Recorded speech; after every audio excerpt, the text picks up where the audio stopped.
NCS 기반의 병원 서비스 매니저 제21강 이번 시간은 병원 정보 관리 우리 같이 알아보도록 하겠습니다.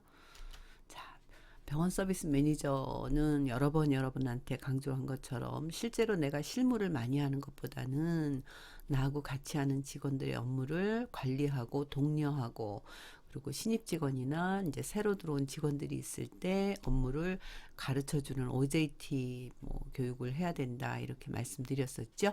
자, 그러기 위해서는 우리 병원에 있는 모든 정보들이 어떻게 관리되어야 할 것인가에 대해서 알아야 되겠습니다. 자, 병원 정보 관리자가 우리 병원의 정보를 관리하기 위해서는 5가지 요건이 있죠. 제일 첫 번째로 정확성, 완결성, 신속, 간편, 보안 이렇게 들 수가 있는데요. 자, 하나씩 볼게요. 우리 의료기관의 모든 의료 정보는 거짓이 없어야 한다. 환자에게 뭔가 증명서를 발급을 해주거나 아니면 건보에 청구를 하거나 혹은 홍보를 하거나 광고를 하거나 이런 모든 경우에 있어서 거짓됨이 없이 정확하게 유지되어야 되겠죠.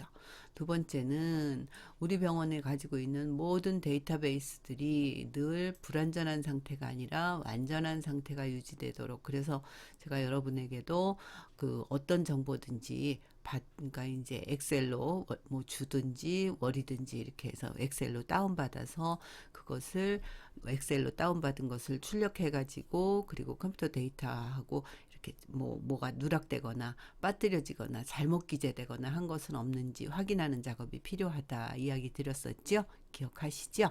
자, 세 번째는 환자에게 제공되는 서비스는 가능한 빨리 제공되어야 합니다. 환자들은 병원에서 대기하는 시간이 실제로 느끼는 시간이 실제 시간보다도 훨씬 더 길게 느낀다. 기억하실 겁니다. 그 다음에 간편성, 입력하거나 출력하거나 검색하거나 하는 것들이 간단하게, 요즘은 소프트웨어가 잘 되어 있기 때문에 이 부분들은 그렇게 어렵지 않게 업무하실 수 있을 겁니다. 의료기관에서 근무하는 모든 사람은 환자와의 정보와 관련된 모든 것들을 외부에 유출하면 안 되게끔 법으로 규정되어 있죠.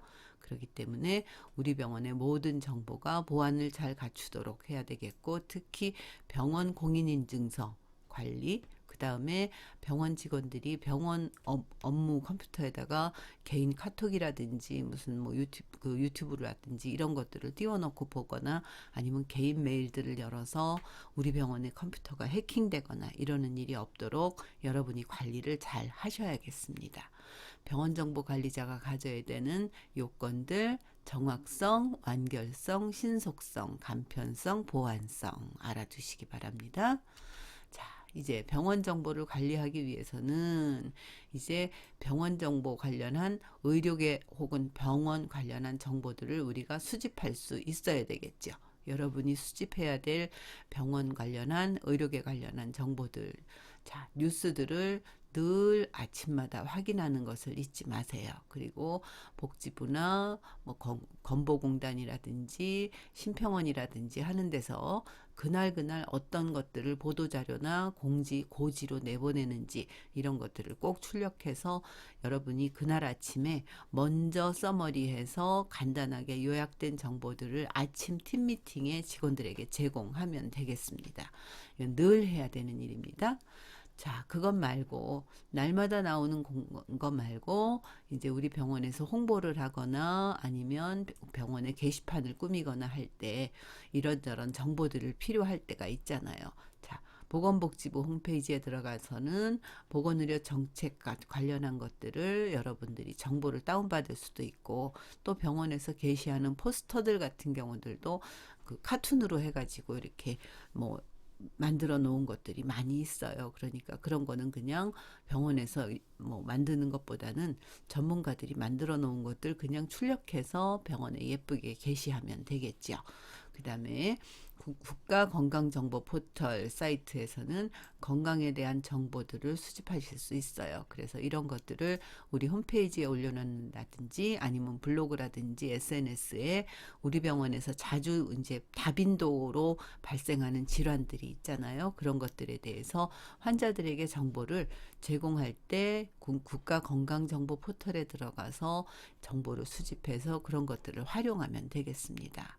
그 다음에 이거는 환자들에게 제공하는 거는 아니고 병원 직원들은 그래도 이제 알고 있어야 되니까 한국보건의료연구원 홈페이지에 들어가서 새로운 의약품이나 새로운 의료기기, 의료기술 이런 정보들을 수집해서 우리 병원이 뭐 얼마나 앞서가고 있는지, 우리 병원에서 도입되어야 될 것들은 어떤 것들이 있는지 이런 것들을 병원 서비스 매니저가 늘 관리하고 조금 더 앞선 정보들을 가지고 우리 직원들을 교육하고 훈련하고 우리 병원에 찾아오는 환자들에게도 이런 서비스를 제공한다고 하면 병원 서비스 매니저로서의 업무 역량도 인정받고 또 환자들이 우리 병원을 신뢰할 수 있는 그러한 바탕도 병원 서비스 매니저가 만들어 놓을 수 있습니다. 자, 한국보건산업진흥원에서는 보건의료, 그러니까 여기에서는 의료뿐 아니라 보건산업 전체를 다루게 돼요. 그렇기 때문에 보건의료 관련한 산업 전체의 동향 혹은 여러분들이 통계 같은 것들을 활용해서 우리 병원 직원들을 교육할 때 많은 교육 자료를 얻으실 수 있습니다. 한국건강증진재단에서는 건강정보 그리고 새로운 건강에 대한 정보 등을 수집할 수 있으니까 이런 것들로 여러분이 SNS 같은 데 활용하면 되겠죠. 자, 의사협회에서는 의료 관련한 혹은 정책 관련한 이런 내용들을 얻으실 수 있습니다. 자, WHO 늘 뉴스에도 많이 나오고 있죠. WHO는 유엔 산하 세계 보건 기구지요. 그래서 유엔 산하기구로서 세계 인류의 건강 증진을 위해서 각 나라들이 돈을 내잖아요. 우리나라도 마찬가지고. 그래서 여기에서는 세계적으로 그때그때 이슈가 되는 건강에 대한 것들, 그다음에 뭐 보고서라든지 자료라든지 하는 것들을 얻을 수 있는데 이것들이 영어로 돼 있는 것들이 있고 그리고 우리나라 사이트에 가서 이런 것들이 이제 국문으로 번역된 것들을 여러분이 찾으실 수도 있습니다. 자, 이런 자료들을 가지고 이제 여러분이 우리 병원의 경쟁을 조금 더 향상하기 위해서 페이퍼를 작성할 수 있는 거죠. 왜냐하면 우리 병원의 발전된 모습, 우리 병원이 조금 더 좋은 경쟁력을 갖기 위해서 정보를 수집하는 데 있어서 여러분이 많은 데서 정보를 수집해서 그것을 선별할수록 우리 병원이 가지고 있는 자료, 그다음 정보 이런 가치가 높아지기 때문이죠. 자, 어떻게 하는지 순서별로 여러분하고 같이 봅니다. 자, 제일 먼저는 앞에서 이야기했던 의료계 관련한 최신 정보를 분야별로 분류합니다. 정보들이 막 수집이 되면 이제 이렇게 폴더를 하나 만들고 그 폴더 안에 또 작은 다른 폴더들을 만들어서 폴더별로 분류를 하는 거죠. 그리고 이 중에서 우리가 지금 가장 필요한 것들이 어떤 것들이 있는지를 이렇게 구분해 냅니다. 그래서 정보를 선별하고 그 선별된 정보를 이제 또 별도의 폴더에 만들었죠. 이것 중에서 이거를 또 장기적으로 필요한 것, 단기적으로 지금 우선 바로 필요한 것 이렇게 또 구분을 해요. 이렇게 구분을 해서 단기적으로 필요한 것들도 이제 자료로 만들고 장기적으로 필요한 것들도 자료로 만들고 해서 이것을 이제 여러분이 활용을 하게 되겠습니다. 그래서 단기적으로 우리가 활용할 수 있는 자료들은 대체로 병원 홍보라든지 뭐 CRM이라든지 마케팅이라든지 병원 게시판이라든지 이런 데에서 환자들에게 직접 정보도 주고 자료도 주고 우리가 활용을 하면 되겠고요. 그다음에 이 중에서 보면 지금 당장 우리 병원에서 사용하지는 않지만 장기적으로 이런 플랜은 우리가 도입을 해야 되겠다라든지 이런 시스템은 우리 병원도 벤치마킹을 해야 되겠다라든지 이런 것들이 있으면 이 장기 계획에 대한 폴더를 별도로 만든 것에서 이것은 이제 보고서로 만들어서, 왜냐하면 병원 서비스 매니저가 혼자서 병원을 이끌어가는 게 아니잖아요. 그렇죠?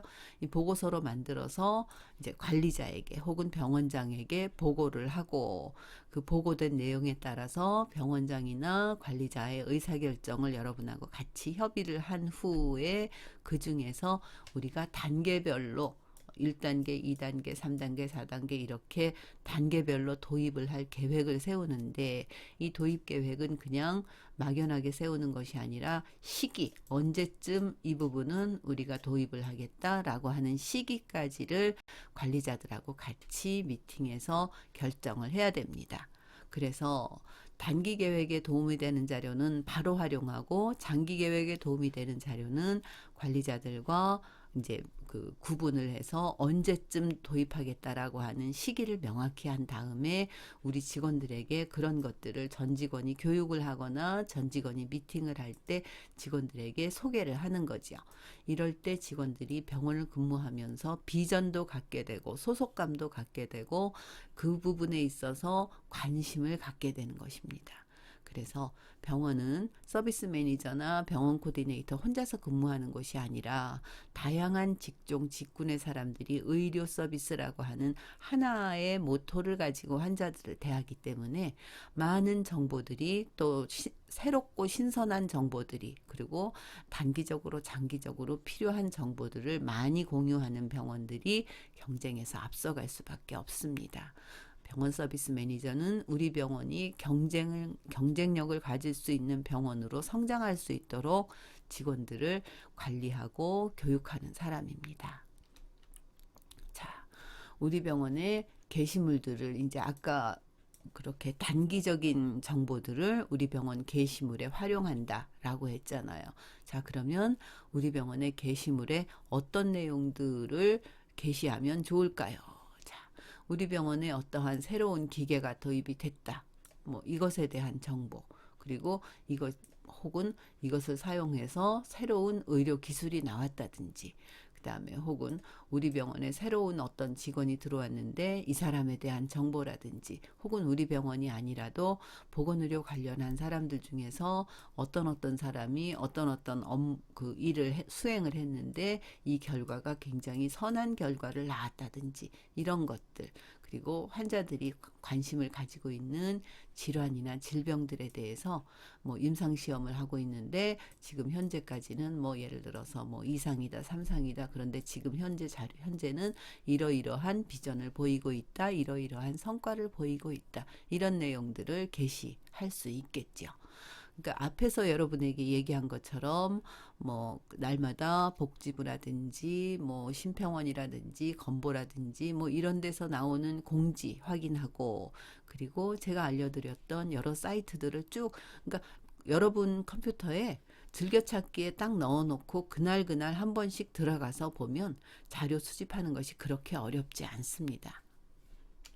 자, 두 번째로는 그러면 우리 병원 게시물은 어떤 특성을 가지고 있어야 할까요? 병원 게시물은 이것을 접하는 사람이 정해져 있죠. 자, 그래서 내부 게시판, 외부 게시판, 병원 복도에 있는 외부 게시판도 있을 수 있죠. 자, 내부적으로 우리 직원들만 보는 게시판들이 있고요. 그 다음에 우리 병원에 입실해 있는 환자들만 보는 경우가 있고요. 그다음 우리 병원이 예를 들어서 한 층 전체를 쓰는 것이 아니라 뭐 예를 그 중에서 3분의 1만 우리가 사용한다라고 하면 복도 같은 데도 게시물을 부착을 하거나 홍보 관련한 그 정보를 제공을 해서 우리 병원에 들어오지 않았더라도 우리 병원 인근을 왔다 갔다 하는 이런 환자들이 볼 수 있게끔 하는 이런 것들이 있겠죠. 자, 그런데 전에도 우리가 병원 관련한 이야기를 하면서 여러분하고 얘기했어요. 정보는 반드시 이것이 공지성이냐 홍보성이냐를 구분해야 돼요.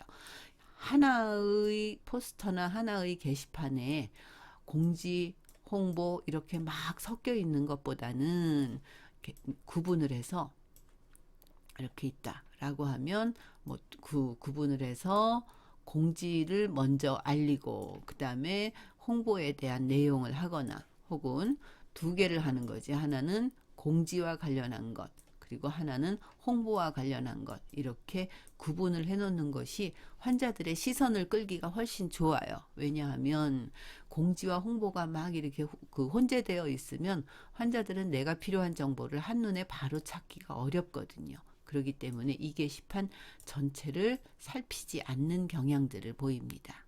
그렇기 때문에 가능한 한 여러분은 공지와 홍보 게시판을 별도로 구분하시기 바라요. 게시판 자체에 공지 게시판, 홍보 게시판 이렇게 붙이지는 않습니다. 들어가는 내용이 하나는 공지로 꾸며져 있고 하나는 홍보로 꾸며져 있다는 것이죠. 게시물은 홍보용과 공지용으로 나누어서 관리하는데 공지는 어떤 거요? 아까 얘기했죠? 새로운 정보 그때그때 그러니까 수시로 해야 되죠. 그 다음에 홍보는 우리가 홍보가 되는 자료를 선별해서 구성하면 되는데 공지용 게시판 같은 경우에는 수시로 관리를 하지 않으면 안 되죠. 뭐 3월 3일부터 뭐 10월 말일까지 필요한 공지다. 라고 했는데 11월 1일 날 그 공지문이 붙어 있으면 환자들은 병원이 그렇게 열심히 한다. 그런 느낌을 갖지 않게 돼요. 그래서 기한이 지난 공지사항은 즉시로 제거하는 거 이거는 반드시 여러분이 직접 하도록 하시기 바랍니다. 자, 이제 또 우리 병원 홈페이지도 수시로 관리하고 보아야겠죠. 자, 병원 홈페이지는 목적이 뭐예요? 우리 병원을 환자들이 쉽게 방문하지 않았어도 방문한 것처럼 이용하게끔 하는데 목적이 있죠.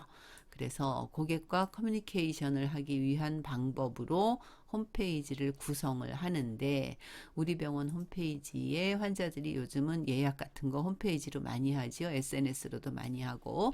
자, 그러기 때문에 이 홈페이지에 들어간 내용은 하나의 거짓도 없이 고객들이 우리 병원을 신뢰하고 향상하고 그런 부분들을 위해서 표현되어야 되겠어요.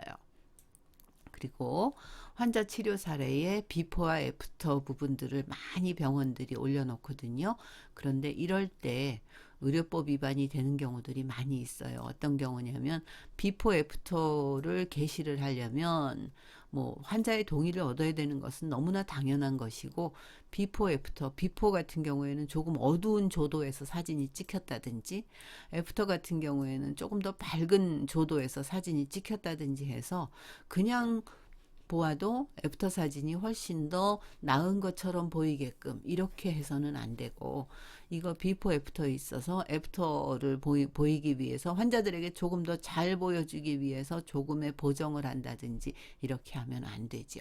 자, 그래서 치료 사례라든지 하는 것들이 홈페이지에 올라갔을 때 이게 정말 조도가 같은지를 확인하는 거 꼭 필요합니다. 그 다음 환자들의 이용 후기 같은 것들을 작성해주는 환자들한테는 어떤 작은 보상을 하는 것도 나쁘지 않은 방법입니다. 그 다음에 환자들이 수시로 묻는 문의 게시판 이 부분 우리 온라인 그 예약하면서 다 했죠.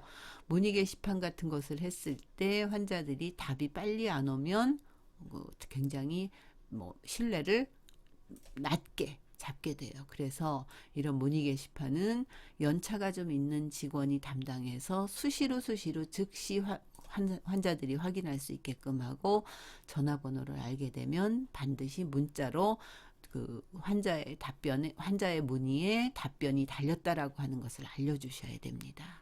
그 다음에 우리 병원에 환자들이 오는 목적 자체가 의료 관련한 행위 때문에 오는 거잖아요. 그래서 이 전문성이 홈페이지 내에 잘 표현이 되어 있어야 되겠죠. 그리고 우리 병원의 홈페이지를 이용하는 고객이 뭐 20대가 주가 되는지 60대가 주가 되는지 이런 것에 따라서 우리 홈페이지의 컨셉도 그가 맞추어서 만들어야지. 그렇지 않으면 그 연령대하고 맞지 않으면 너무 어렵다고 한다거나 너무 홈페이지가 단조롭다고 한다거나 이럴 수 있습니다. 자, 진료 과목별로 수요가 어떤지도 알 수 있고요. 그다음에 경쟁 업체의 강점이 뭔지를 우리 홈페이지와 경쟁 업체 홈페이지를 같이 모니터링하면서 여러분이 확인할 수 있죠. 그리고 이것들은 전부 무엇을 위한 목적이냐? 우리 병원의 충성 고객을 많이 만들기 위한 목적으로 활용되어야 되겠죠. 자, 직원 교육은 여러분이 이러한 내용들을 중심으로 해서 차근차근 진행하시면 될 것 같고, 이럴 때 우리 병원 직원들이 늘 자부심을 갖고 일할 수 있도록 서비스 매니저가 격려하고 독려해야 되겠습니다.